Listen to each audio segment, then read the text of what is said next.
Capítulo 1. A sabedoria que flui sob a história. Existe um saber que paira acima das eras, imune às amarras dos tomos ou aos muros dos santuários, sem que sua essência se esvaia. Ao tentar contê-la, ela se dilui como a bruma que escapa entre os dedos daqueles que a buscam aprisionar. Essa verdade não se submete aos desígnios humanos ou às suas doutrinas. Ela precede toda a escrita e sucede toda a ideia concebida. Foi segredada em idiomas há muito silenciados, no âmago de grutas ancestrais, gravada em signos nas superfícies de templos que o tempo desfez, velada por entre alegorias e contos, proscrita por monarcas e deslembrada por linhagens. Contudo, jamais se extinguiu. Ela corre como um curso d'água invisível sob os fundamentos da crônica humana, à espera do instante em que um espírito desperto a possa reencontrar. Essa ciência é o arcano da criação, o verbo que antecede a figura, a frequência que engendra toda a substância. Não se trata de um mistério a ser detido, mas de uma realidade a ser encarnada. A totalidade do cosmos não é senão um bailado de frequências, e a consciência, o instrumento com que o ser humano traça o seu fado. Os mestres de outrora aprenderam tal saber. Nas plagas sumérias, gravaram-no em placas de barro, quais cacos de uma verdade sem fim. Nas areias do Egito, velaram-no no enigma dos hieróglifos sacros. Nas serras da Judéia, cifraram-no num nome inefável, destinado a jamais ser olvidado. Na imensidão da Índia, proferiam-no como um som primevo, o próprio eco do Gênesis. E por todos os quadrantes do orbe, aqueles que o assimilaram foram caçados, pois sua mensagem era subversiva. O ser humano não é cativo do fado, mas o artífice de sua própria jornada. Conforme os antigos escritos, no limiar de tudo, existia o Verbo, e o Verbo coabitava com o divino, e o Verbo era o divino. A verdade jaz patente aos olhos da humanidade desde o alvorecer. A realidade curva-se ao pensamento, à intenção, à vibração. Contudo, essa asserção, em sua aparente singeleza, encerra uma potência que poucos desvelaram por completo. Concebei um navegante que, em sua soberba, intenta subjugar o oceano com muralhas de rocha, ignorando que a água não se submete à dureza da substância, mas à cadência da correnteza. Assim é o ser humano que busca talhar seu fado sem conhecer a urdidura recôndita da existência. Cada vocábulo proferido, cada ideia nutrida na mente, cada sentimento experimentado nas entranhas do peito é um ressoar que vibra na tessitura do cosmos. São filamentos imateriais que se enlaçam a outros, urdindo o tecido da realidade que habitamos. Os zeladores desse saber compreendiam sua natureza arriscada. Como poderiam os impérios reter o domínio sobre gentes que discerniam não serem joguetes do acaso mas forjadores de sua própria existência? Por isso, o conhecimento foi deturpado, esfacelado, convertido em crendice encoberto por véus de interdições e desmemória. Mas jamais foi aniquilado. Qual semente sepultada na neve, aguardou o ensejo de desabrochar uma vez mais. Aquele que anseia por apreendê-lo deve perscrutar para além das formas visíveis. Não reside sortilégio nessa potência, mas sim uma inteligência mais profunda da essência do ser. Quando um indivíduo semeia em seu íntimo a convicção de que seu verbo e seu propósito talham sua existência, ele principia a despertar.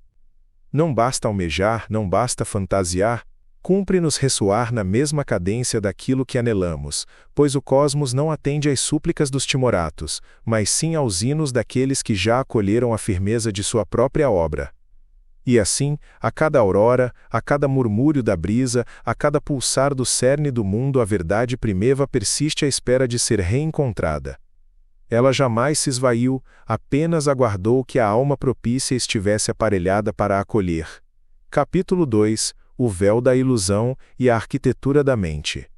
Mas se o existir é uma tela virgem, se o fado não é mais que um espelho da mente na superfície do tempo, por que tantos vegetam cativos na masmorra do imutável?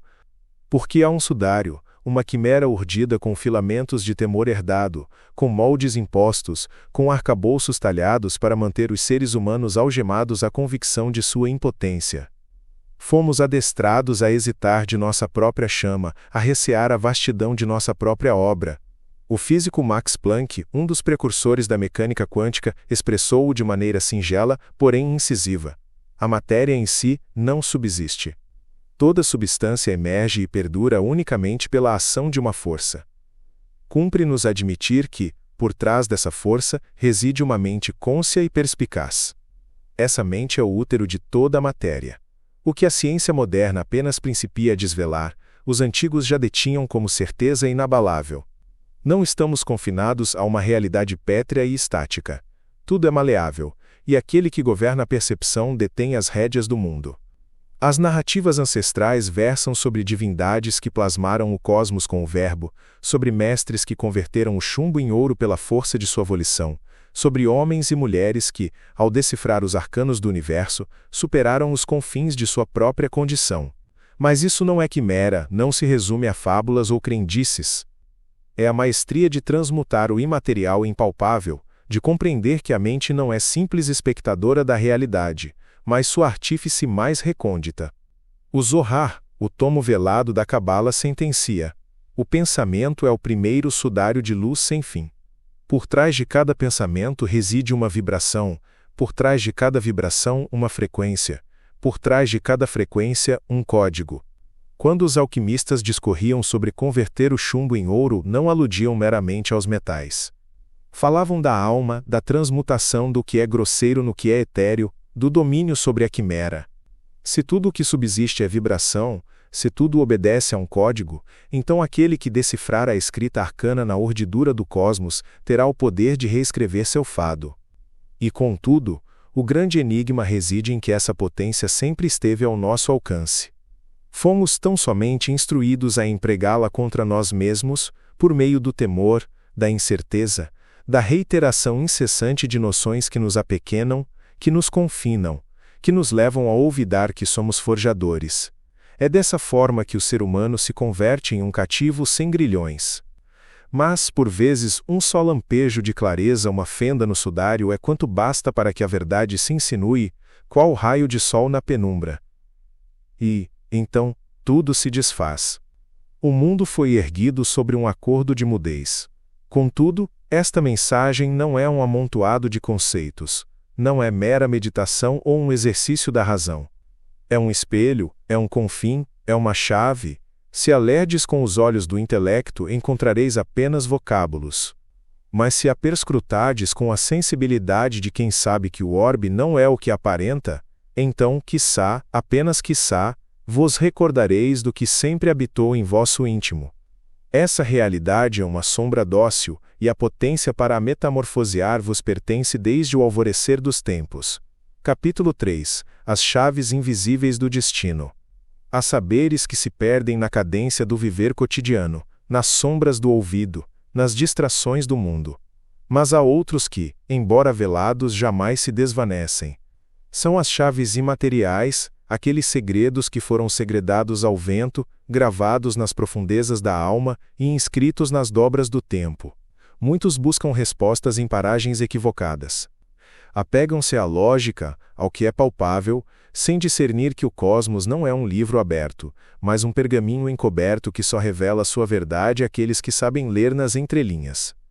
Essas chaves não pertencem a poucos eleitos, não foram guardadas em templos inacessíveis ou trancafiadas em arcas impossíveis de abrir. Sempre estiveram ao alcance de todos, à espera de uma mente desperta e um coração receptivo. Quem detém essas chaves compreenderá que a realidade não é uma muralha, mas um espelho. Que o fado não é um trilho imposto, mas um caminho que é traçado a cada pensamento, a cada intenção, a cada ato de confiança. Mas para as receber, é preciso estar preparado. Não se trata de acumular informações, mas de despojar-se do que é supérfluo. Não se trata de aprender algo novo, mas de rememorar o que a alma já conhece. É um despertar, um retorno, uma conexão com a verdade que sempre habitou em vosso íntimo.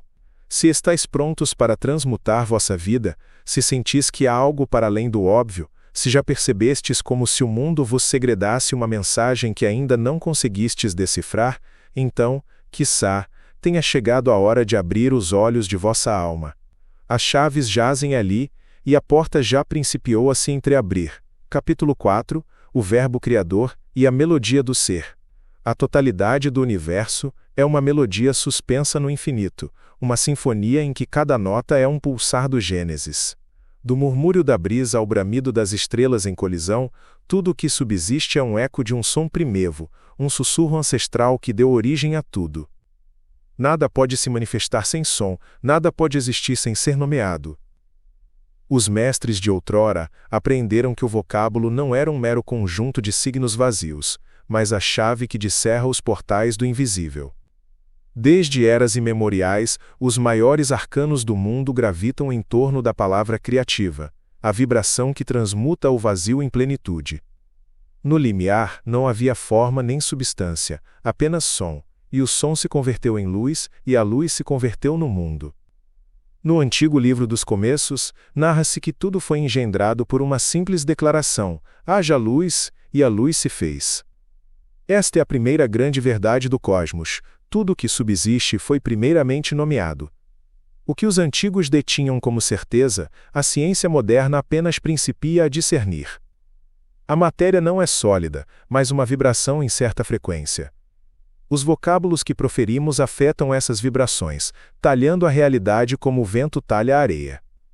Alquimistas, magos e iniciados de todas as épocas compreenderam que a realidade não é senão um reflexo do vocábulo que a evoca. A Cabala ensina que o mundo foi criado com 22 letras sacras, cada qual possuindo uma energia e um código velados. No Antigo Egito, os sacerdotes discorriam sobre o Ren, o nome verdadeiro de cada ser, aquele que continha seu fado e sua essência. Quem conhece seu nome autêntico, quem conhece a vibração exata que o define, detém a chave de seu destino. Em tempos olvidados, os vocábulos eram sacros. Os nomes das coisas não eram rótulos vazios, mas pontes entre os mundos material e espiritual. Por isso o nome do divino, em muitas tradições, não podia ser proferido sem consequências. É uma fórmula de potência, um portal para o sagrado. Mas, ao longo dos séculos, o vocábulo foi deslembrado. O mundo moderno fez da linguagem uma ferramenta de confusão. Fomos adestrados a falar sem meditar, a proferir palavras ocas, a usar a linguagem como arma de limitação em vez de instrumento de criação. Todos os dias, agentes reiteram frases que as confinam: não posso, não mereço isto, nunca o alcançarei. Sem o saber, estão lançando sortilégios sobre si mesmas, cerrando trilhos com a potência do vocábulo inconsciente. Mas há aqueles que guardaram o segredo, os tibetanos em seus mantras, os sufis em seus cânticos sacros, os antigos gregos em seus ensinamentos arcanos. Todos sabem que um vocábulo proferido com intenção pode mover montanhas, pode alterar o curso do fado. Nos manuscritos proscritos, narra-se que Jesus não realizou prodígios por mera fé, mas porque compreendia a lei do som e da vibração. Quando disse levanta-te e anda, não foi uma súplica, foi um decreto, uma ordem que a realidade não pôde recusar. E se ele o logrou, nós também o lograremos. Mas para reaver a potência do vocábulo, cumpre-nos primeiramente desaprender. Quebrai os grilhões das palavras de derrota. Cessai de falar por temor, por incerteza, pelo hábito de vos confinar com a linguagem. Falai com consciência, falai com firmeza, falai com a potência de quem sabe que cada vocábulo é uma semente no campo sem fim da existência. Se anelais transmutar vossa vida, primeiramente transmutai vossos vocábulos, não reitereis o que outros disseram sem questionar. Não useis a linguagem para evocar infortúnios disfarçados de queixas. Não faleis por falar, porque cada vocábulo que proferis é um eco na tessitura do cosmos, e o universo sempre responde. No limiar, existia o verbo, e o vocábulo ainda aguarda para ser reencontrado. Capítulo 5, Maria e a revelação silenciada. O vento soprou nas areias do tempo, e com ele muitas verdades se perderam. Verdades que eram incômodas, que não podiam ser proferidas sem risco, porque punham em xeque a própria estrutura do mundo conhecido. No Evangelho de Maria, um manuscrito gnóstico do século I, jaz o vestígio de um ensinamento deslembrado, de uma sabedoria que jamais deveria ter sido silenciada. Não foi uma mensagem de submissão ou fé cega, mas um chamado ao despertar. Maria Madalena não era uma simples seguidora, nem apenas mais uma discípula na multidão que cercava Jesus.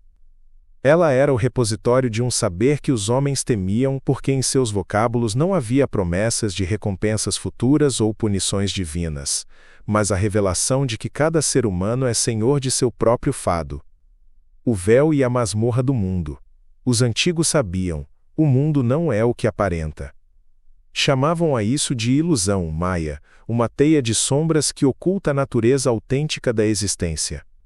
Nos textos gnósticos, essa quimera é obra do demiurgo, o artífice do mundo material, uma entidade que não é um deus, mas um regente da forma, um tecelão de prisões imateriais. Mas se há uma masmorra, há também uma chave. E Jesus nos evangelhos proscritos não é apresentado como um salvador no sentido tradicional. Não pede adoração ou sacrifícios, mas compreensão. Não exige fé cega, mas coragem de rememorar.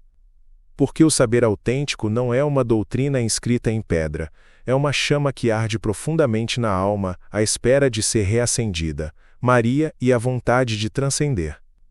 Numa noite sem lua, quando os discípulos ainda tremiam pela perda de seu mestre, Maria falou. Sua voz era suave, mas sua verdade feroz. Não vos deixeis enganar pelo temor, disse-lhes. O mestre não veio edificar templos ou fundar reinos na terra. Ele veio para nos mostrar o trilho para a luz. Os homens a fitaram com desconfiança. Pedro franziu a testa. Por que ele revelaria a ti o que não nos contou? Maria não respondeu de pronto. Sabia que havia verdades que não podiam ser impostas, apenas descobertas por eles mesmos. Porque o que buscais lá fora só pode ser encontrado em vosso íntimo. Era um ensinamento por demais radical, mesmo para aqueles que caminharam ao lado de Jesus. No Evangelho de Judas, outro dos textos condenados, o mestre fala em parábolas que poucos conseguem apreender. O corpo é apenas um sudário. A vida na terra é um reflexo distorcido de algo maior. O intento não é seguir regras impostas pelos homens, mas despertar do sonho da matéria. Mas quem estava preparado para ouvir isso? Séculos se escoaram e os zeladores do poder reescreveram a história. Maria se tornou uma sombra, seu evangelho foi condenado ao ouvido, sua mensagem reduzida a um sussurro. Mas a verdade não pode ser apagada, apenas oculta. E mais cedo ou mais tarde quem busca sinceramente encontra a porta. O retorno à luz, o trilho não é fácil, a matéria apega-se à carne, o mundo nos inunda de ruído, as sombras tentam nos persuadir de que não há nada para além do que vemos. Mas no âmago de cada ser humano há uma centelha que jamais se apaga. O despertar não é um ato de rebelião contra um poder externo, é um ato de amor próprio, um reconhecimento de que a alma não está cativa à roda do tempo, mas é livre desde o limiar. A sabedoria de Maria, como a de tantos outros que foram silenciados, nos recorda que não há grilhões mais fortes do que aqueles que nós mesmos aceitamos carregar, e que no âmago de cada um de nós reside a volição de os quebrar. Capítulo 6. O segredo do verbo ouvidado. Desde eras imemoriais, os mestres segredam que o cosmos não é composto de substância, mas de vocábulos. Não meros sons que se desvanecem ao vento, mas vibrações que talham a existência. No livro da Formação, um texto místico da Cabala, ensina-se que o cosmos foi urdido com combinações específicas de letras sacras, qual tear sem fim onde cada fio é uma sílaba e cada sílaba é um decreto. Os antigos aprenderam que os vocábulos têm peso, que um nome proferido sem consciência pode derruir muralhas ou erguer prisões imateriais. Nos evangelhos apócrifos, discorria-se sobre um verbo oculto, uma vibração tão potente que, ao ser apreendida, alterava a percepção da própria realidade. Mas essa verdade estava velada, não porque fosse falsa, mas porque poucos estavam aparelhados para suportar seu imenso fardo, o sudário da ignorância. Platão descreveu, em seu Mito da Caverna, o que sucede quando um homem vislumbra a luz e retorna para libertar aqueles que estão algemados. Ele não é acolhido como um salvador, mas como uma ameaça. Isso ocorreu com todas as revelações que desafiaram a ordem estabelecida. A crônica da humanidade não é apenas um conto de descobertas, mas também de verdades sepultadas, de luzes apagadas para que a sombra da ignorância pudesse reinar sem contestação. Os nomes sacros, os textos proscritos, os ensinamentos silenciados, eles não foram aniquilados apenas encobertos. Porque o saber autêntico jamais pode ser erradicado, apenas oculto até que alguém tenha a coragem de o reivindicar. E esse momento chegou, o limiar da transformação. Textos perdidos ressurgem porque a humanidade se encontra no limiar da mudança. Indagações que antes eram perigosas agora são inevitáveis. Quem somos de fato? Por que estamos aqui? O fado é uma linha escrita em pedra ou uma história que ainda podemos reescrever? A resposta sempre habitou no âmago de cada ser humano. A potência não reside em deuses distantes, nem em templos de rocha, nem em estruturas que ditam o que é permitido ou proscrito. A divindade autêntica não está fora, mas em vosso íntimo. Mas apreender isso traz uma responsabilidade. Quem ousa ler os signos, decifrar a linguagem oculta do cosmos, jamais poderá retroceder. Será como o navegante que, ao descobrir um novo continente, não consegue fingir que a Terra ainda é plana. O saber proscrito não é um ato de rebelião, mas um despertar. Não é um desafio ao divino, mas uma reconciliação com a natureza autêntica de cada um. E naquele instante, quando o sudário for levantado, quando o buscador finalmente vislumbrar o que sempre esteve patente a seus olhos, ele compreenderá que o vocábulo perdido jamais foi de fato perdido. Apenas aguardava para ser proferido por alguém que se recordasse. Capítulo 7. Os acordos secretos com o infinito. Desde o alvorecer dos tempos, os seres humanos pressentem que a realidade é mais do que um conjunto de eventos aleatórios. Sabiam, em seu âmago, que o cosmos não era um palco frio e indiferente, mas uma rede de forças imateriais entrelaçadas em um bailado eterno. Cada estrela, cada árvore, cada pensamento é um fio na tapeçaria sem fim do universo. Nada é isolado, nada é estranho ao todo. E aqueles que apreenderam essa verdade não existiam simplesmente dentro do tecido da realidade, aprenderam a tecê-lo. Os mestres de outrora não acreditavam no acaso. Para eles, a vida não era uma série de coincidências, mas um diálogo constante entre o indivíduo e o cosmos. Não era uma questão de súplicas, nem de apelos desesperados a divindades distantes, mas de compreensão profunda, um pacto silencioso entre consciência e criação. Os zeladores do segredo. Ao longo da história, aqueles que desvelaram essa linguagem sacra foram chamados por muitos nomes: magos, alquimistas, xamãs. Mas todos partilhavam o mesmo saber: a realidade não é um acidente, mas o resultado da interação entre a mente e o infinito. O mago não desafia as leis naturais, mas as apreende tão profundamente que sabe como as empregar a seu favor. O alquimista não busca simplesmente transmutar chumbo em ouro, mas compreender que a transmutação autêntica é a da alma. O xamã não crê em prodígios. Ele sabe que cada ser humano é em si um prodígio, capaz de engendrar e derruir mundos inteiros no âmago de sua própria consciência. A arte de talhar a realidade.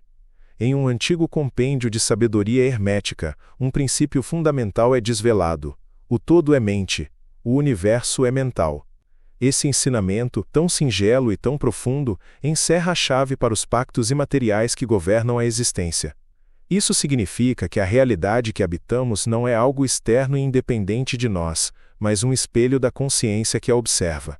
Vocábulos, pensamentos, emoções não são meras manifestações internas sem consequências, são sementes plantadas no campo fértil do cosmos e inevitavelmente darão frutos. Quem apreende isso deixa de ser um náufrago à mercê das correntes do fado e se converte em um navegante. A volição é o vento, a intenção é a bússola, a alma é o leme. Nada é predestinado, exceto o que permitimos que suceda, o último segredo. Os antigos sabiam que a criação da realidade não é um dom reservado a poucos, é uma capacidade inata em todo ser humano. Mas há uma condição: quem anseia por talhar seu fado deve primeiramente talhar a si mesmo. A magia autêntica não reside em manipular o externo, mas em transmutar o interno, até que o cosmos não tenha outra escolha senão refletir essa mudança. E assim aqueles que se recordam deste pacto ancestral com o infinito deixam de ser simples passageiros da existência. Convertem-se em criadores cônscios, artífices do tempo, zeladores de sua própria crônica. Porque o fado não é senão um espelho dos acordos que firmamos com o universo. E a indagação final é: que história estás escolhendo narrar? Capítulo 8. A arte sacra da transmutação. Desde o alvorecer dos tempos, os homens buscam fora o que sempre habitou em seu íntimo. Perseguiram o ouro, sem apreender que seu brilho era apenas o espelho da luz oculta na alma. Sonharam com o elixir da imortalidade sem discernir que o eterno não é encontrado no corpo, mas na consciência desperta. Os antigos alquimistas, velados sob o manto do mistério, não buscavam apenas riqueza ou vida sem fim. Seu intento autêntico era o domínio sobre a própria substância da existência.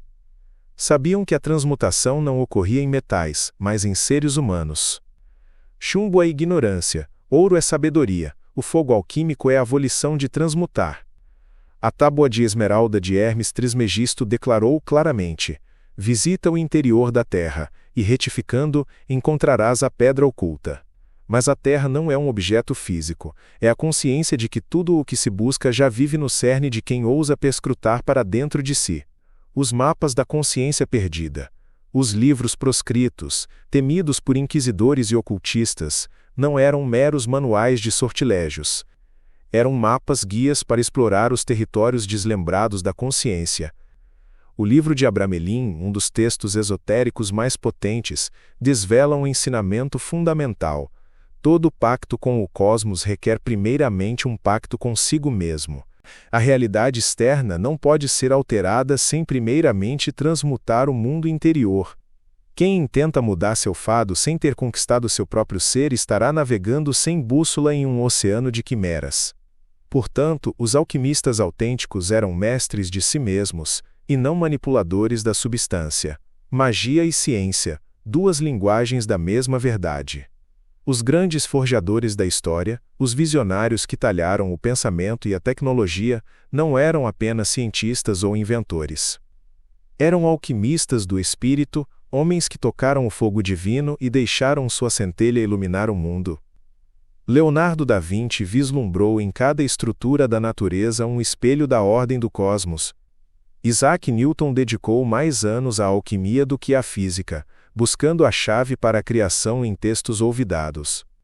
Nikola Tesla afirmou que seu saber provinha de planos superiores, onde a energia era pura consciência. A única diferença entre ciência e magia é a linguagem que empregam.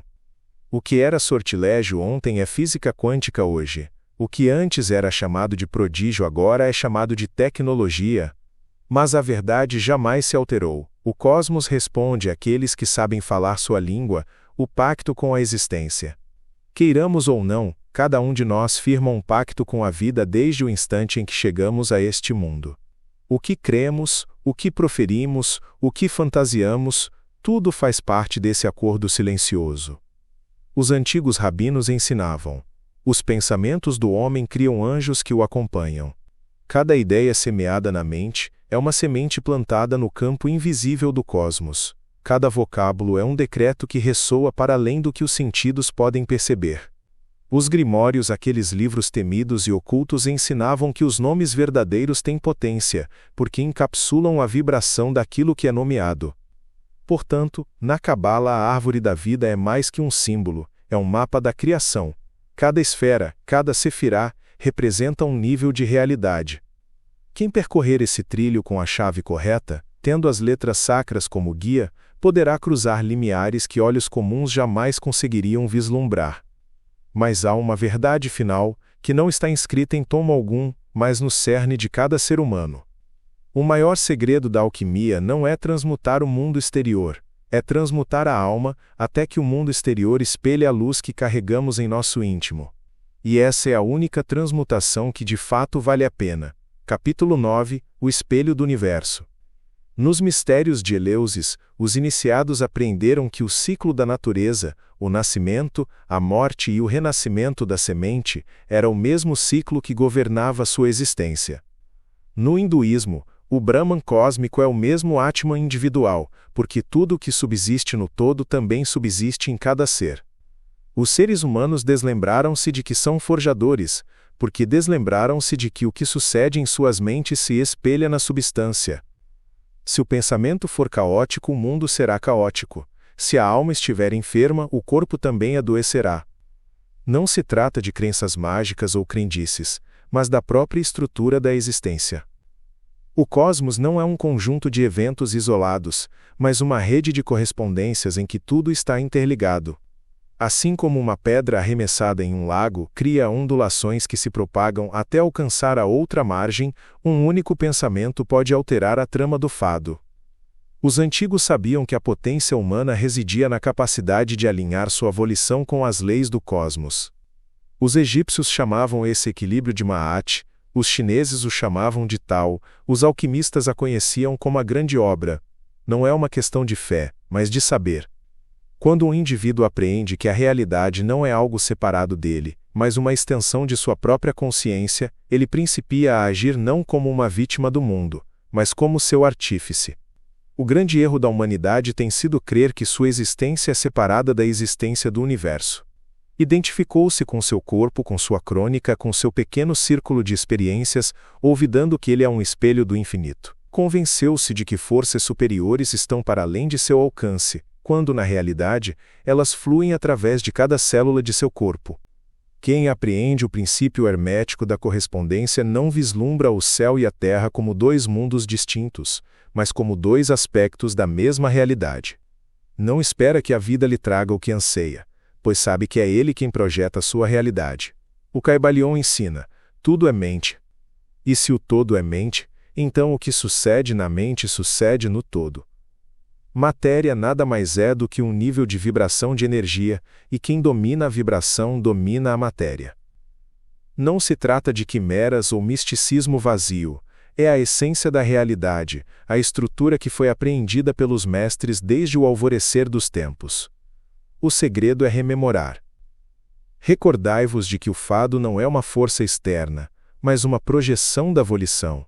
Recordai-vos de que o divino não está nos céus, mas no próprio ser. Recordai-vos de que não há limites entre acima e abaixo, entre interno e externo, entre pensamento e manifestação. Porque quem apreende essa verdade cessa de buscar respostas fora e principia a as engendrar em seu íntimo. E nesse instante a realidade cessa de ser um mistério e se converte em um espelho. Capítulo 10 – A arte secreta da transmutação. Desde tempos imemoriais, os alquimistas são retratados como magos obcecados pela busca de ouro, homens que, trancafiados em laboratórios escuros, tentam transmutar metais básicos em riquezas incalculáveis. Mas os alquimistas autênticos jamais perseguiram a cobiça do mundo, pois sabiam que o ouro material é efêmero, enquanto o ouro do espírito é eterno. Eles apreenderam um segredo que poucos desvelaram. A transmutação mais importante não ocorre no mundo exterior, mas nas profundezas da alma humana. Os mestres não procuravam pedras preciosas, mas a pedra filosofal que transmutaria a ignorância em sabedoria, o desespero em fé e o temor em amor. Visita o interior da terra, e retificando encontrarás a pedra oculta, dizia um antigo ditado alquímico. Mas a terra não era o planeta, e sim o ser humano. O ouro autêntico não era extraído das minas, mas de dentro daqueles que ousavam enfrentar suas sombras e iluminar sua própria existência com o fogo do saber. O laboratório da alma. Os antigos mestres ensinavam que a alquimia não era um processo externo, mas uma jornada interior. O laboratório era a mente, o atanor. A fornalha alquímica era o corpo. Os elementos a serem transmutados não eram metais, mas pensamentos, emoções e crenças limitantes. Cada um de nós carrega em seu íntimo uma substância primordial que permeia tudo, uma energia criativa que precede a matéria. Mas os seres humanos deslembraram-se de sua potência, acreditaram em sua pequenez e aceitaram viver algemados à sua própria quimera de limitação. Os 3 estágios do despertar. Os alquimistas autênticos discorriam sobre um trilho de transmutação dividido em 3 etapas principais. Nigredo, a dissolução da mentira. Antes de renascer é preciso morrer. Mas não é uma morte física, mas a morte do ego de tudo que não é autêntico em nós. Os antigos diziam que a fênix, antes de ascender aos céus, deveria primeiramente ser reduzida a cinzas. É o momento em que os seres humanos enfrentam suas sombras, perdem suas quimeras, percebem que muitas de suas crenças foram impostas pelo temor. Somente aqueles que ousam descer às suas próprias profundezas e encarar a verdade de sua existência podem prosseguir no trilho da transmutação. Albedo, a purificação do ser. Uma vez derruída a quimera, a luz principia a emergir. A intuição substitui a incerteza, a clareza substitui a confusão. A alma principia a rememorar que sua essência é pura, livre e luminosa. Os textos herméticos diziam: lava o negro até que ele brilhe como o leite da virgem. Nesse estado, o indivíduo não é mais dominado por seus temores, mas principia a vislumbrar o mundo com novos olhos.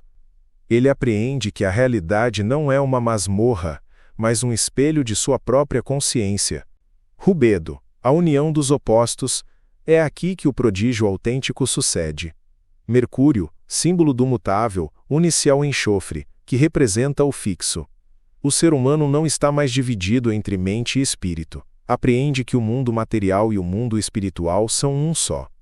Integra sombra e luz em seu íntimo, convertendo-se em um forjador cônscio.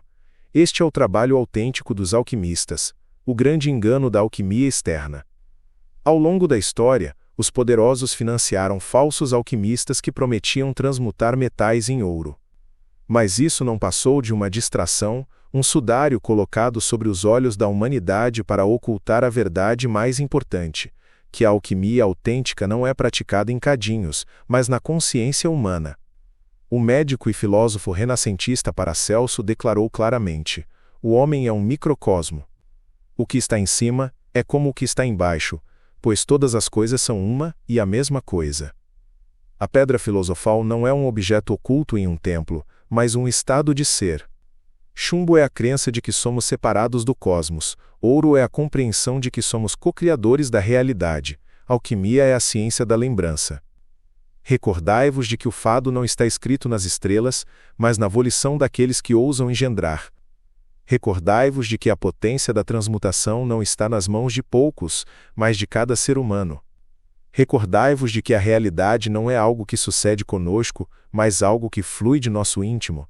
Porque quando aprendemos isso, cessamos de ser vítimas do mundo. Convertemo-nos em alquimistas. Convertemo-nos em luz. Capítulo 11. O poder oculto dos símbolos. Símbolos não são desenhos inertes, são portais vibratórios que conectam a mente cônscia com as forças arquetípicas do inconsciente coletivo. O Ouroboros, a serpente que morde a própria cauda, não discorre sobre ciclos, mas sobre a eternidade do agora. A árvore da vida cabalística não é um diagrama, mas um mapa da criação, mostrando como a energia divina desce para a matéria. O olho que tudo vê não é um instrumento de vigilância, mas sim a representação da consciência onisciente que habita em cada ser humano. Os antigos sacerdotes do Egito esculpiam hieróglifos não para adornar templos, mas para ativar frequências mentais. Cada símbolo era uma chave eletromagnética que ressoava com áreas específicas do cérebro, descerrando estados expandidos de percepção. Exemplo: o Anki. Apenas um símbolo de vida, sua forma ativava o oval, o universo, a cruz, a matéria, o ponto de união, onde o espírito é simultaneamente encarnado e transcendido. O segredo dos símbolos sacros.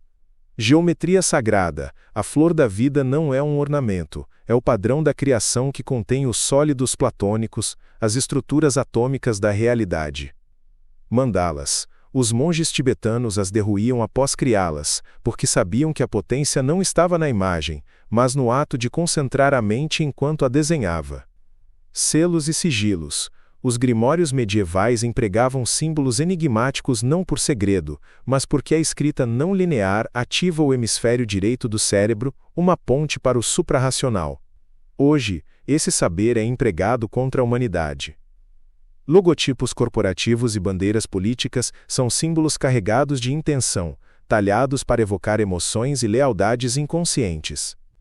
As pirâmides nas notas, os arquétipos reiterados no cinema e na publicidade. Mas aqueles que apreendem a potência dos símbolos cessam de ser manipulados por eles e aprendem a os empregar para sua própria evolução. Capítulo 12. O despertar da consciência. No trilho do buscador, chega um instante em que não é mais necessário prosseguir buscando. Não porque ele tenha encontrado todas as respostas, mas porque, num suspiro profundo e revelador da alma, ele apreende que as próprias indagações eram apenas parte do sonho. Durante muito tempo, os seres humanos correram para encontrar o sentido de sua existência, perseguindo respostas que pareciam escapar a cada passo. No entanto, ao atingir o limiar da sabedoria, ele percebe que as indagações, assim como as respostas, nada mais são do que vestígios de uma jornada interior que o vem transmutando o tempo todo. Este despertar, é claro, não é um fim nem uma meta alcançada, mas um limiar que descerra os portais para uma nova compreensão da vida. Como uma criança brincando no parque sem saber que faz parte de um jogo maior, o buscador não está mais cativo às regras do mundo. Ele passou a aprender que tudo neste cosmos é mutável, flexível e, acima de tudo, que o controle que ele pensava deter não passa de uma quimera. O despertar profundo, uma jornada interior. Na tradição Zen, discorremos sobre Satori, uma iluminação repentina que permite aos seres humanos vislumbrar para além das formas e aprender a essência do que eles realmente são. Para os sufis, esse despertar é conhecido como fana, um processo de dissolução do ego, onde a identidade individual se dissolve na totalidade do ser. É o renascimento da alma, um instante em que o ser se reconhece como um com o todo, deixando para trás as fronteiras que antes definiam sua existência. A física quântica, por sua vez, descreve esse fenômeno como o colapso da função de onda, o instante em que o observador percebe que não é um ser separado observando o mundo, mas sim uma parte integrante do cosmos que observa.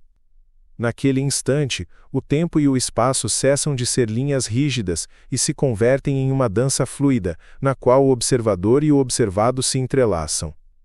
Este despertar é tão vasto que não é um ponto final, mas um começo sem fim. Como um personagem de videogame que, ao atingir um nível mais alto, descobre que ele mesmo está controlando os comandos, o homem que transcende a quimera não se retira do mundo. Em vez disso, ele se converte em um jogador cônscio, sabendo que as regras do jogo são maleáveis. Capítulo 13. Os sinais do despertar. Quando um ser humano principia a despertar, surgem 3 sinais que o acompanham em sua jornada em direção à compreensão. Primeiro sinal, riso cósmico.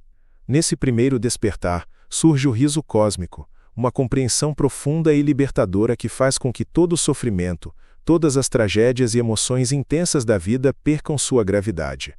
É o apreender de que o sofrimento surge quando levamos a sério uma peça na qual alguém é o protagonista, o roteirista e o espectador.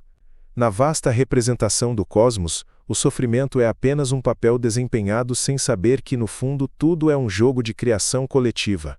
Ao aprender isso, o ser humano cessa de se apegar às emoções negativas, abre mão do controle e abraça a liberdade de ser. Segundo sinal, fluxo sem resistência.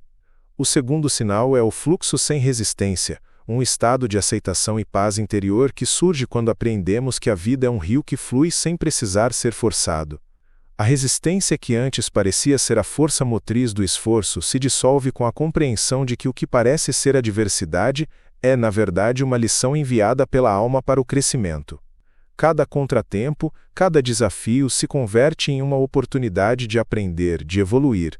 Nesse estado de fluxo, o ser não mais enfrenta a vida, mas a abraça e se deixa levar por sua corrente. Terceiro sinal, a criação deliberada. O terceiro sinal do despertar é a criação deliberada. O ser que transcendeu a quimera descobre que, por meio da consciência e da intenção, ele detém a potência de talhar a realidade.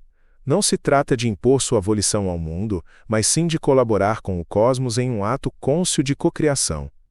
Vocábulo, fé e símbolo convertem-se em ferramentas sacras com as quais os seres humanos talham seu fado, não para fins egoístas, mas para contribuir para a harmonia do todo. Capítulo 14. O último véu e a unidade do ser. O véu final que deve ser levantado é o apreender de que não há véu final. O mistério da existência não tem uma resposta definitiva, nem uma revelação final que resolva tudo. Em vez de buscar um fim, O buscador deve aprender a abraçar o mistério. A luz não dissipa a escuridão, integra-a, e é somente quando a escuridão é abraçada pela luz que os seres humanos alcançam o aprender autêntico. A escuridão não é um mal, nem algo a ser erradicado, mas uma parte intrínseca do todo.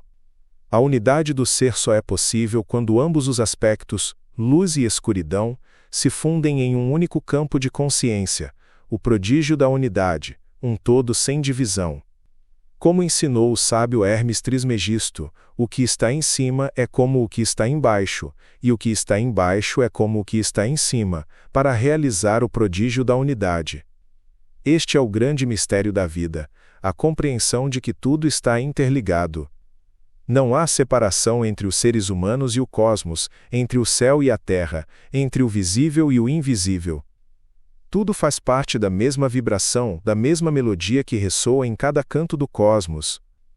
Ao despertar para essa realidade, o ser humano se converte em um co-criador cônscio do universo, brincando em harmonia com o fluxo eterno da vida.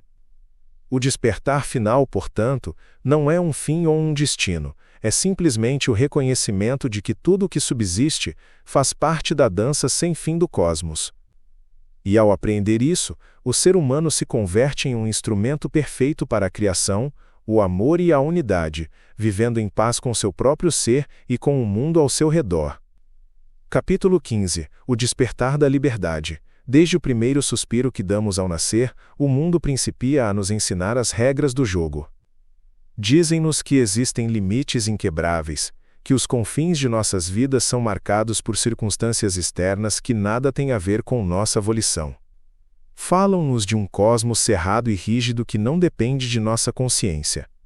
E embora as vozes do mundo reiterem essa verdade com absoluta convicção, há algo profundo em nosso íntimo que sabe que a masmorra autêntica não está lá fora, mas dentro de nossas próprias mentes. Desde o limiar somos adestrados a pensar em termos do possível e do impossível, do alcançável e do inatingível. Mas o que sucederia se ousássemos desaprender tudo isso? O que sucederia se cessássemos de aceitar os limites impostos por uma visão estreita da vida? Os grandes mestres de todas as épocas buscaram mostrar um trilho diferente. Não buscavam transmutar seus seguidores em imitadores de seus vocábulos, mas sim aspiravam despertar algo neles. Em vez de oferecer uma verdade pré-formulada, seu convite era explorar, experimentar e viver por si mesmo. Porque a sabedoria autêntica não pode ser imposta ou apreendida somente por meio de livros ou ensinamentos alheios. A sabedoria é vivenciada, não reiterada. O sábio Buda, um dos maiores professores que o mundo já conheceu, declarou humildemente: "Não creiais em nada só porque eu o digo. Não creiais em nada só porque está escrito nos livros sacros. Não creiais em nada só porque outros o disseram. A única verdade é aquela que vós encontrais por vós mesmos, aquela que experimentais em vossa própria vida."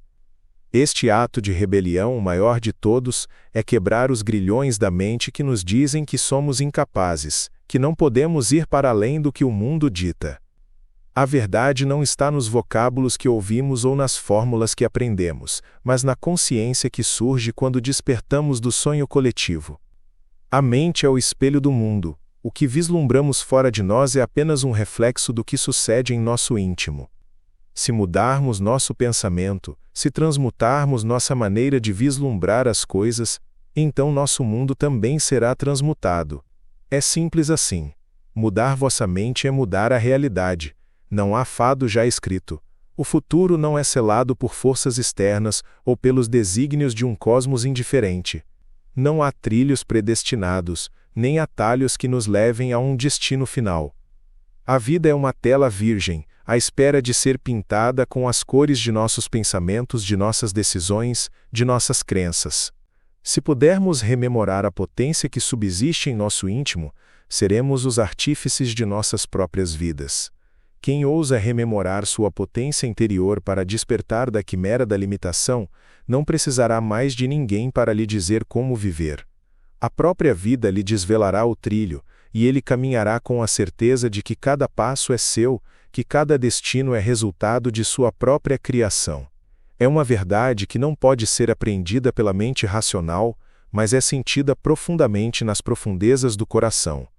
Quando vos libertais de crenças limitantes, descobris que o cosmos inteiro está à vossa disposição. O céu e a terra são apenas espelhos da liberdade que subsiste em vosso íntimo. Não há mais barreiras, não há mais limites, existe apenas a vastidão sem fim do ser. E quando apreendeis isso, não precisais mais perscrutar para fora.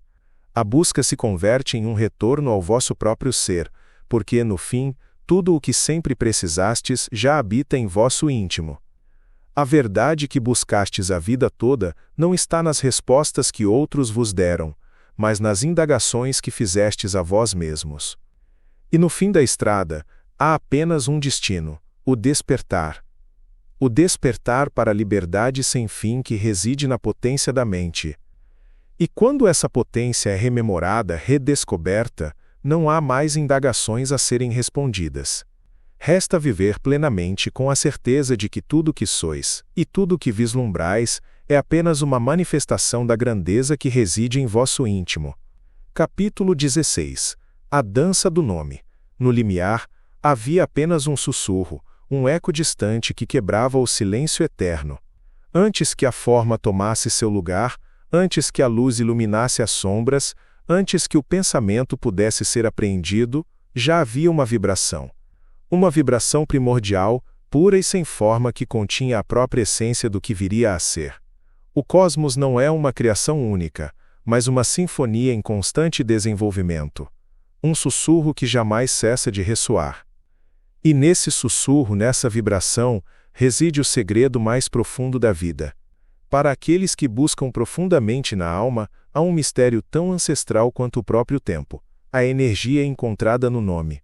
O nome não é apenas um conjunto de vocábulos, é uma corrente viva, uma energia palpável que flui por todos os cantos da criação. E nesse fluxo, cada coisa, cada ser está presente.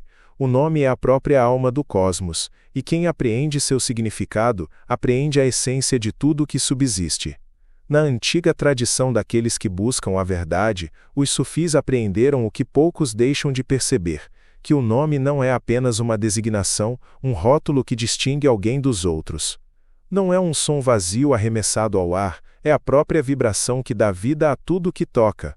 Assim, quando o nome é proferido com consciência, quando é dito com a plena intenção de se alinhar com a energia universal, a alma se sintoniza com a fonte de toda a criação. Naquele instante, a separação entre o indivíduo e o cosmos desaparece, e o indivíduo se converte na vibração, na própria corrente do ser.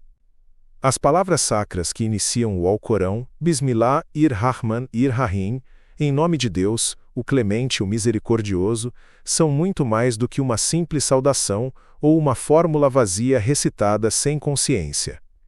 Essas palavras são essenciais, uma chave que descerra os portais para um reino para além da compreensão racional, um reino onde matéria e espírito se fundem em uma dança sem fim. Os antigos sabiam que essas palavras continham a vibração essencial do cosmos.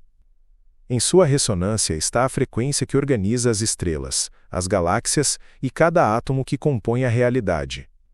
Em seu ritmo, pulsa o cerne do universo, uma vibração sutil que une o visível ao invisível, o tangível ao intangível. E assim, ao pronunciar o nome, não estamos simplesmente proferindo sons, estamos participando da dança cósmica da criação, mergulhando na vibração que ordena o caos. Quem apreende isso apreende que a criação não foi um ato único no passado, não é um evento distante e cerrado. A criação é um processo contínuo, manifestado em cada momento, em cada respiração, em cada pensamento. Cada vez que o nome é dito, não apenas o princípio original é invocado, mas a conexão com a fonte é renovada. A relação entre o ser e o todo é restabelecida. É um ato de união e transmutação, onde o indivíduo cessa de ser apenas uma centelha isolada e passa a fazer parte da corrente eterna que flui sem cessar. Este é o profundo mistério que os sábios sufis aprenderam e que é maior do que qualquer ensinamento. A criação não é apenas algo que sucedeu, mas algo que continua a suceder.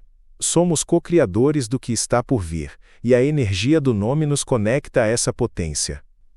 O segredo autêntico não está apenas nos vocábulos, mas na consciência com que os proferimos. É a intenção o reconhecimento de nossa própria divindade e nossa conexão com o divino que torna o nome potente. Cada vez que o dizemos, cada vez que o sentimos em nosso íntimo, nos alinhamos com a força que deu origem a tudo que subsiste. O nome é a vibração que nos conecta com tudo, que nos recorda de nossa natureza autêntica. E quando estamos cônscios dessa conexão, não apenas falamos, criamos com cada vocábulo, cada pensamento, cada ação. Neste ato de criação constante, não estamos separados do divino. Pelo contrário, estamos imersos nele, na mesma energia que se desdobra através das estrelas, dos rios, das árvores, das pessoas e dos momentos que compõem a dança da vida. É nessa vibração, nessa energia que flui e se renova incessantemente, que encontramos o sentido de nossa existência. E ao apreender seu poder, percebemos que não somos meros observadores da criação, mas participantes ativos da própria criação. A potência do nome está no ser que o pronuncia, na consciência que o envolve, na vibração que se estende e conecta todos os pontos do cosmos. E assim, ao dizê-lo, ao invocar essa energia, nos alinhamos com a verdade mais profunda de tudo o que é e de tudo o que ainda está por vir. Capítulo 17 A Jornada da Alma. Há um velho ditado nas terras orientais, onde o vento sussurra segredos e o fogo canta canções ancestrais. Os buscadores da verdade, aqueles que trilharam o caminho da alma, nos ensinam que a busca autêntica não ocorre fora de si mesmo. A busca jamais foi em direção ao céu, nem em direção às montanhas, nem mesmo em direção aos livros sacros. A busca mais profunda está no âmago de cada ser, naqueles cantos onde a luz e a sombra se encontram, onde a paz se mistura com a inquietação. Nas antigas terras do Oriente, os sábios sufis não vagavam por templos ou bibliotecas em busca do divino. Não precisavam de símbolos ou rituais para tocar a essência do cosmos. Sua fé não estava nas coisas externas, mas nas profundezas da natureza, nos pequenos prodígios de cada dia. Sabiam que vento, água e fogo não eram apenas elementos físicos, mas a própria dança da criação. No sussurro do vento, os sufis ouviam a voz da verdade, uma canção sutil que falava dos mistérios da alma. No reflexo da água, vislumbravam a imagem de seu próprio ser, um espelho que revelava sua conexão com o todo. E no fogo que jamais se apaga, sentiam um amor eterno que arde no cerne do cosmos, um amor que não destrói, mas transmuta. Rumi, o poeta de todos os poetas, nos deixou uma mensagem singela, mas profunda. Estavas perdido em sonhos, e eu te despertei. Não busques fora de ti o que sempre residiu em teu íntimo. Esta é a batida profunda que pulsa no serção da espiritualidade sufi. Deus não está distante nem separado.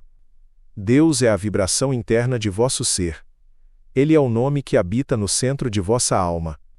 E assim os sábios sufis apreenderam que a essência autêntica da divindade não era encontrada em formas externas, mas na capacidade de sentir Deus em cada batida do coração, em cada respiração, em cada passo dado com plena consciência. Deus é um nome que é falado no silêncio, na quietude do coração. Na doutrina esotérica do Islã, discorre-se sobre os 99 nomes de Deus. São nomes que encapsulam as infinitas facetas do divino. Mas entre estes há um nome que permanece oculto, um nome tão potente que somente aqueles que alcançaram o apreender autêntico podem pronunciá-lo com sabedoria. Este é o nome que descerra os portais para a plenitude da existência. Quem o descobre não apenas apreende, mas se converte na realidade que esse nome representa. Este mistério que deslumbrou gerações de buscadores não foi totalmente revelado nos textos sacros. Ele está oculto não em palavras escritas, mas nas geometrias da própria vida, na caligrafia da experiência humana, no entrelaçamento de cada relacionamento, na dança do sol e da lua, no murmúrio de cada pensamento. Os sábios sufis passaram séculos procurando a chave para esse mistério. Mas jamais foi um mistério de saber intelectual. As palavras, embora potentes, são apenas veículos para algo mais profundo, a consciência com a qual são ditas. Não basta saber o nome, não basta aprender as palavras. A magia autêntica está em se converter no próprio nome, em ser a vibração que se eleva, em ser a corrente que flui por tudo que subsiste. O segredo não está em palavras ou rituais, mas na transmutação interior que ocorre quando um ser humano se rende a quem ele realmente é. O segredo da existência não é revelado no acúmulo de saber externo, nem em buscas sem fim do futuro ou do passado. O saber autêntico é encontrado no agora, na quietude do momento presente, quando aceitais que tudo o que fostes, tudo o que sois e tudo o que sereis já está contido em vosso íntimo. Esta é a jornada da alma. É uma jornada interior até o ponto em que todas as dualidades desaparecem, onde o ser humano cessa de ser um buscador e se converte no buscado. Aquele que encontrou a paz interior encontrou o divino e não precisa buscar mais. A busca não é um trilho para algo fora de vós, é um trilho para algo que reside em vosso próprio coração, à espera de ser reconhecido. E quando alcançais esse reconhecimento, percebeis que não há mais nenhuma separação entre vós e o divino. A alma se converte no espelho do nome, o coração pulsa no ritmo do cosmos e a própria existência se converte em uma dança sem fim de amor, verdade e luz. O segredo autêntico do sufismo, o segredo autêntico da vida, não é outro senão este. Deus não está nas palavras, nem nos templos, nem nos livros. Deus é o sussurro do vento, o reflexo da água, o fogo que não consome, e o divino, em sua pureza, reside em vosso íntimo. Capítulo 18 – A arte da lembrança. Nos caminhos ocultos da alma há ensinamentos que transcendem os vocábulos, pois não buscam o ouvido, mas o coração. O sufismo, essa tradição mística oculta entre os véus do vento e o silêncio da alma, nos convida a uma prática sacra profunda e essencial, a reiteração do nome divino, conhecida como Dhikr. Este ato não é um mero eco vazio, é uma dança da alma que, quando recitada com devoção, alinha a pessoa que a recita com a própria essência do cosmos. Dhikr não é um ato mecânico ou uma rotina vazia, é o chamado de um coração que anseia rememorar sua origem, seu propósito e sua conexão sem fim com o divino. Cada reiteração, cada sussurro do nome, é um ajuste vibracional, um reajuste da frequência interna que permite ao ser humano se reconectar com a parte mais profunda de seu ser. É como uma melodia que descasca as camadas do ego, nos recordando quem realmente somos. Por meio dessa prática, o ser humano é transmutado, e não de forma superficial. A transmutação que ocorre é tão profunda que pode mudar a própria estrutura de nosso ser, descerrando portais em nosso íntimo que jamais imaginamos que existissem. Aquele que recita com o coração, não apenas recita palavras, mas renova sua alma. Cada reiteração do nome é um passo em direção à paz, um passo em direção à luz, um passo em direção ao centro da verdade. O Alcorão, em seus versículos sacros, nos convida a rememorar nosso Senhor, não apenas em momentos de desespero ou tristeza, mas em momentos de alegria, de calma e também na quietude do dia. O sábio nos diz: recordai-vos de vosso Senhor, que está em vosso íntimo, com humildade e reverência, sem elevar a voz, de manhã e à noite, e não sejais daqueles que esquecem. Este chamado não é direcionado ao mundo exterior, é um convite para se voltar para dentro, para encontrar na quietude da alma a presença do divino. Contudo, uma verdade profunda está oculta nessas palavras. O propósito autêntico da reiteração não é que o divino nos ouça, mas que nos recordemos. Recordemo-nos quem somos, de onde viemos e para onde vamos. A reiteração do nome não é para que ele esteja presente, mas para que nós, que o deslembrarmos, possamos sentir sua presença em cada canto de nosso ser. Esta é a chave oculta que reside na prática do Dhikr.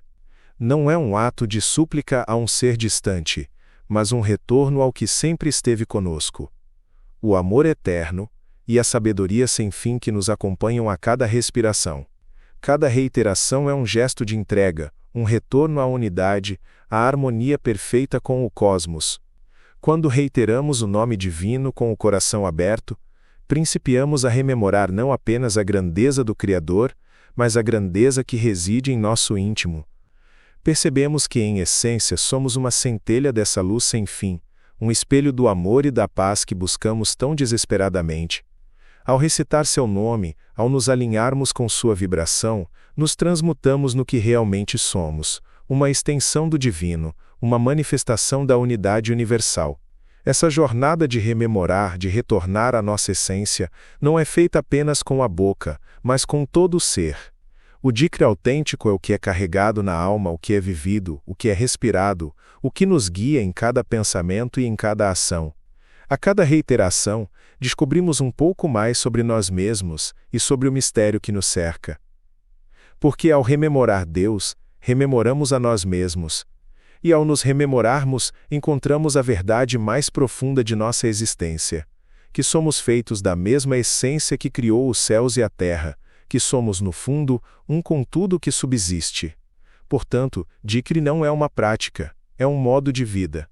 É a arte de viver na lembrança, de caminhar por este mundo, com a consciência de que tudo está interligado, de que tudo é divino. E quanto mais reiteramos isso, mais a vastidão do amor universal, que transcende palavras e pensamentos, nos é desvelada. Na quietude da reiteração, o ruído do mundo exterior principia a desaparecer. Os problemas, as preocupações, as distrações da mente se desvanecem lentamente. Quem pratica o Dikri com o coração encontra-se num estado de paz inabalável, uma paz que não depende de circunstâncias externas, mas da conexão com o Eterno. É então nesse espaço sacro, onde o nome divino ressoa nas profundezas de nossa alma, que encontramos o propósito autêntico. E quando esse nome se converte no sussurro constante em nossas vidas, a própria vida se converte em uma dança com o divino, uma jornada em direção à realização de nossa natureza autêntica. E no fim, quando a alma estiver totalmente alinhada com a vibração do nome, quando tivermos despertado para a nossa essência autêntica, perceberemos que não precisamos buscar fora, porque o que sempre buscamos já está em nosso íntimo. E esse saber, essa lembrança, é a chave que descerra os portais para a paz eterna, a paz que só é encontrada quando rememoramos que somos um com o divino, um com o cosmos. Capítulo 19 – Os Guardiões do Giro. Na vasta imensidão do cosmos, tudo segue um ciclo eterno, um caminho sem fim que se reitera e se expande, onde cada curva se conecta à próxima e cada momento é um retorno ao começo. Os guardiões desta dança cósmica, aqueles que apreendem o fluxo sacro da vida, são conhecidos como os dançarinos da alma. Eles giram não apenas pelo prazer do movimento, mas porque sabem que naquele giro há algo muito mais profundo, o eco da própria criação. Cada volta é um ato de rendição, um ato de comunhão com o ritmo primordial que talha todas as coisas. E assim, a cada passo, os dançarinos da alma buscam rememorar não apenas o movimento do corpo, mas a batida do coração do cosmos. Dançar é um ato divino, pois ao dançar reconhecemos a essência do que somos e do que sempre fomos. Elas não são criadas por vaidade ou desejo, mas por saber ancestral, transmitido de geração em geração e indescritível. O giro é a linguagem da alma, é a maneira pela qual a vibração da existência é ouvida, um sussurro do divino que nos fala em cada respiração, em cada movimento. Os dançarinos, ao se virarem, recitam um nome sacro, não porque creiam que o nome lhes será dado como uma bênção material, mas porque apreendem que no nome reside a chave para a própria existência. Este nome não é apenas uma palavra falada, mas uma vibração ancestral, um som que atravessa o tempo e o espaço e se converte na base sobre a qual toda a criação é construída. Aqueles que giram conhecem a verdade oculta. O cosmos não é estático. A criação não é um evento único, mas um eco perpétuo que ressoa em tudo que subsiste. Em cada canto da existência, cada pensamento, cada ação, cada gesto se origina de uma vibração que nos conecta com o divino, um fluxo contínuo que jamais cessa. Conforme girais, vosso corpo e vossa alma se alinham com esse fluxo, recordando-vos da unidade primordial de tudo o que é. Na quietude da virada, o dançarino se converte em um com o cosmos.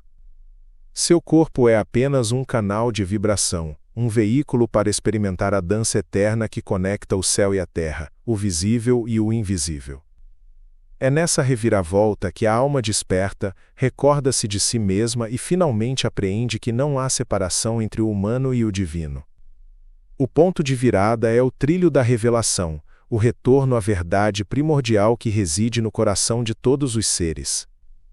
Quem apreende esse mistério, quem apreende o propósito da virada, sabe que o nome do Divino não é apenas uma palavra, mas uma vibração que sustenta toda a existência. O próprio cosmos se move ao ritmo dessa vibração, e ao nos alinharmos a ela, encontramos nosso lugar na dança eterna. Ao recitar o nome, não apenas emitimos um som, mas participamos ativamente da criação contínua. Nos convertemos nos guardiões da vibração, nos atores no eterno processo de manifestação. Cada curva, cada sussurro do nome, é um lembrete do que somos e do que podemos nos converter. Ao nos voltarmos, nos convertemos em testemunhas e co-criadores do prodígio da vida. Não apenas observamos o cosmos, mas participamos de sua criação. Somos parte do fluxo eterno, uma centelha que se acende a cada curva e jamais se apaga. Girar não é apenas um movimento físico, é uma jornada espiritual em direção ao despertar. À medida que nos transmutamos, nos livramos das camadas do ego, das quimeras que nos separam do todo. À medida que giramos, nos aproximamos do coração do cosmos, do lugar onde tudo está em paz e equilíbrio. E quando despertamos para essa verdade, percebemos que não estamos separados do cosmos, mas que somos o cosmos. O que está em nosso íntimo está fora de nós, e o que está fora de nós está em nosso íntimo. Os dançarinos do Sol, ao apreenderem esse princípio, não procuram mais fora o que sempre esteve em seu íntimo. Não buscam a divindade, porque já a encontraram em seus corações. O giro é simplesmente uma expressão dessa verdade, um lembrete de que estamos sempre no centro da criação, movendo-nos em harmonia com o ritmo eterno que nos sustenta. No fim, o segredo não está na velocidade do giro ou na perfeição do movimento, mas na intenção pura com que ele é executado. Virar é rememorar, e ao rememorar, despertamos para a verdade mais profunda, que o nome que recitamos, a vibração que sentimos, não é algo separado de nós, mas somos um com isso, uma manifestação viva da energia divina que flui através de todas as coisas. Então, o dançarino jamais cessa, porque a cada curva, a cada sussurro, a cada passo, vos aproximais cada vez mais do despertar final. E quando o despertar chega, não há mais necessidade de girar, porque girar deixou de ser um movimento físico e se converteu em um modo de vida, uma vida em que cada pensamento, cada ação, cada palavra é uma expressão cônscia do nome divino que nos sustenta. Capítulo 20 – A conexão divina. Nas vastas passagens do saber, dois trilhos se entrelaçam, um moderno e científico, o outro ancestral e espiritual. E ambos abordam o mesmo mistério: a vibração é a chave para tudo o que subsiste. A física quântica, a ciência que estuda as profundezas do cosmos, principiou a desvelar o que os místicos sabem desde eras imemoriais. Os átomos, aquelas pequenas partículas que compõem tudo o que percebemos, não são estáticos. Não são sólidos. São vibrações em constante movimento. A matéria nada mais é do que uma forma densa de energia, e a energia nada mais é do que uma manifestação de algo muito maior, algo invisível e eterno. A ciência tocou a porta do desconhecido, mas o sufismo conhece esse mistério há séculos, com uma sabedoria que transcende a razão. O sufismo ensina que o ser humano não é apenas um corpo físico, mas um espelho do divino, uma centelha da essência universal que deslembrou sua origem autêntica. O ser humano não está separado do divino, mas é uma expressão dessa potência que flui através de todas as coisas. Cada pessoa é um nome de Deus em forma humana, uma vibração que, ao nascer, se adapta às leis do mundo material, mas permanece em sua essência a mesma energia pura que dá vida a tudo o que subsiste. Os sufis nos convidam a rememorar, não para rememorar no sentido superficial do termo, mas para rememorar nossa origem divina. Recitar o nome de Deus não é apenas uma prática espiritual, mas um ato de ressurreição. Ao pronunciar esse nome, não apenas invocamos uma palavra, mas despertamos a centelha adormecida em nosso íntimo, aquela centelha que nos conecta ao todo. Mas o nome não é uma simples fórmula mágica, nem um sortilégio que se pronuncia sem que se apreenda a potência do nome. A potência do nome está na consciência com que o pronunciamos, O sufismo nos ensina que somente aqueles que purificaram seus corações podem ressoar com a vibração do nome. A vibração não é apreendida apenas com a mente, mas com a alma. Somente quando o coração está limpo e em paz podemos sentir e compreender a profunda conexão que nos une com a essência divina. Há um ensinamento nos caminhos do sufismo que diz: há um véu entre vós e a verdade, e esse véu sois vós mesmos. Este véu não é externo, nem uma barreira que nos separa do mundo divino, mas uma construção interna. É nosso ego, nossa quimera de separação que nos distancia da verdade. O sofrimento, a dor e as dificuldades da vida surgem quando nos identificamos com esse ego, quando cremos que somos algo separado do cosmos, quando deslembrarmos que somos uma centelha do mesmo fogo que dá vida ao cosmos. A purificação não é um sacrifício nem uma renúncia às bênçãos do mundo. Purificação é um ato de clareza, é o ato de limpar as lentes através das quais vislumbramos a vida, de libertar o coração dos fardos que o sobrecarregam. Não se trata de rejeitar o mundo, mas de apreender que o mundo nada mais é do que uma projeção de nossa consciência. A realidade que vivenciamos é um espelho de nossas crenças, pensamentos e emoções. Quando nosso coração está em harmonia com o divino, o mundo se desvela um lugar repleto de beleza e possibilidades sem fim. É importante apreender que a vibração não é algo encontrado apenas nas estrelas ou no cosmos físico. A vibração está no âmago de cada ser humano, em cada pensamento, em cada ação. Somos seres vibrantes conectados a tudo o que subsiste, a energia universal que talha tudo o que vislumbramos. A mente pode ser uma ferramenta potente, mas é o coração que nos conecta à verdade mais profunda. Na quietude do coração, quando o ego se dissolve, o nome ressoa claramente. É nesse espaço de silêncio interior que ouvimos a vibração divina, e naquele instante, o mundo cessa de ser uma quimera e se converte em um lugar sacro. Amor, paz, alegria e compaixão são as maneiras pelas quais essa vibração se expressa através de nós. Não buscamos a paz fora de nós mesmos, mas a despertamos em nosso íntimo, alinhando nossa consciência com a vibração divina. O nome não nos conecta somente com o divino, mas nos recorda quem realmente somos.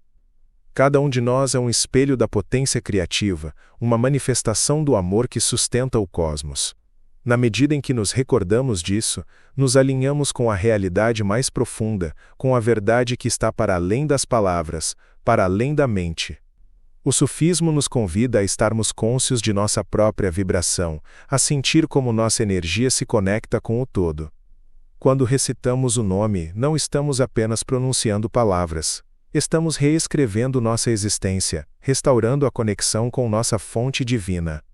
É por meio desse ato de rememorar que podemos transmutar nossas vidas, curar nossos corações e libertar nossas almas. Quando apreendemos que a realidade é um espelho de nossa própria consciência, sabemos que detemos a potência de mudar nossa experiência. O sofrimento cessa quando apreendemos que o que nos fere não é o mundo em si, mas nossa interpretação dele. A mudança ocorre quando nos abrimos para a verdade que está profundamente em nosso íntimo, quando permitimos que a vibração do nome nos transmute completamente. Assim a ciência moderna principia a se aproximar do que os sufis sempre souberam. Tudo no cosmos é energia, e nossa conexão com essa energia é o que determina nossa experiência de vida. Ao nos alinharmos com a vibração divina, não apenas encontramos paz, mas descobrimos que o mundo inteiro é uma manifestação de nosso próprio ser. Ao apreender isso, nos convertemos em co-criadores de nossa própria realidade. Capítulo 21. Os caminhos do Espírito. No tecido da realidade, há um sussurro que poucos conseguem ouvir, um eco ancestral que se oculta entre os vocábulos, entre os pensamentos, entre o que vislumbramos e o que não podemos vislumbrar. As palavras detêm uma potência profunda, uma potência que transcende o que conhecemos como linguagem. Elas não são simplesmente sons emitidos pela garganta ou símbolos em uma página. São vibrações, pulsos de energia que ressoam com a própria essência do cosmos. Cada palavra que proferimos é uma semente lançada no vasto oceano da existência, uma semente que cresce no solo fértil da consciência. Esse saber nem sempre foi acessível nem foi apreendido por todos.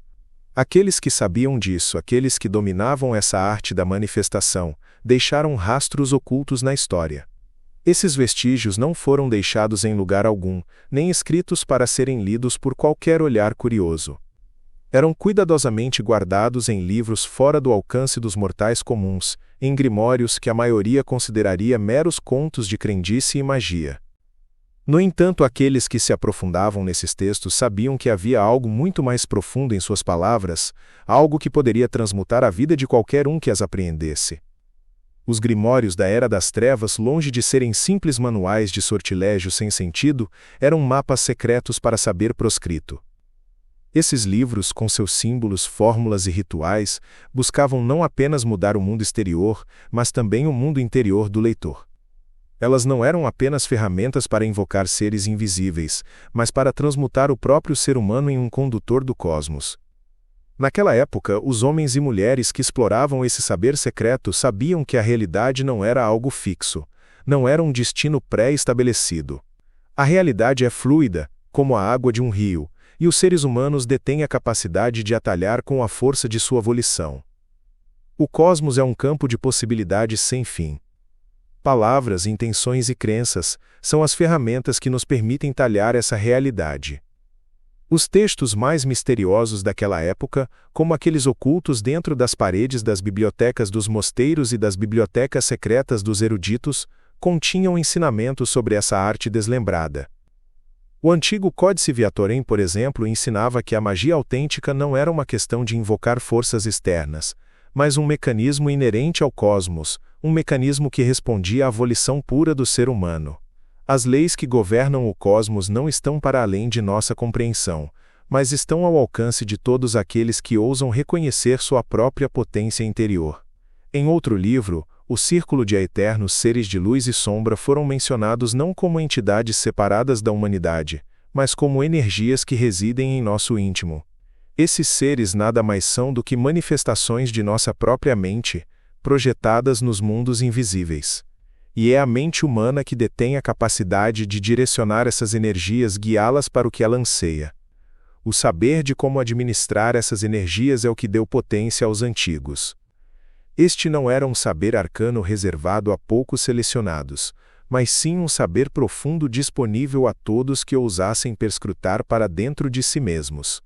Um dos livros mais enigmáticos daquela época, O Alquimista do Coração, discorria sobre a transmutação da realidade. Em suas páginas, foi dito que antes de qualquer pacto com o cosmos, o homem deve primeiramente fazer um pacto consigo mesmo. Este pacto foi a aceitação de sua própria capacidade de engendrar. Somente quando os seres humanos se reconhecem como co-criadores do cosmos, eles podem principiar a transmutar suas vidas. Este pacto não é de servidão, mas de potência e liberdade. A magia autêntica principia quando o homem cessa de ser servo das circunstâncias e se converte em mestre de seu próprio fado, mas essa revelação foi vista como uma ameaça. A Igreja, os poderosos e os sistemas que precisavam manter o controle sobre as almas das pessoas temiam esse saber, não porque fosse herético, mas porque devolvia a potência ao indivíduo, retirando-o das instituições e figuras de autoridade. Um homem que apreende que sua volição pode talhar a realidade não precisa mais de intermediários, não precisa mais de dogmas ou rituais impostos de fora. Ele se converte em um forjador, não um servo. Esse saber foi transmitido em segredo, oculto nas sombras da história, à espera do momento certo para ser desvelado novamente. Nas páginas desses livros, nos ecos de seus ensinamentos, reside a chave para transmutar o presente e engendrar o futuro.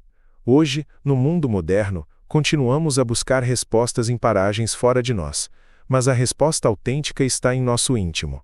Os grimórios antigos nos recordam que somos os artífices de nossa própria realidade, e que a volição humana, quando alinhada com o fluxo divino do cosmos, detém a potência de mudar tudo. Palavras, pensamentos e intenções são as forças que talham o cosmos, e o primeiro passo para dominar essas forças é reconhecer nossa própria potência. É a mensagem daqueles sábios deslembrados que, através dos séculos, deixaram seus vestígios para nós em textos ocultos.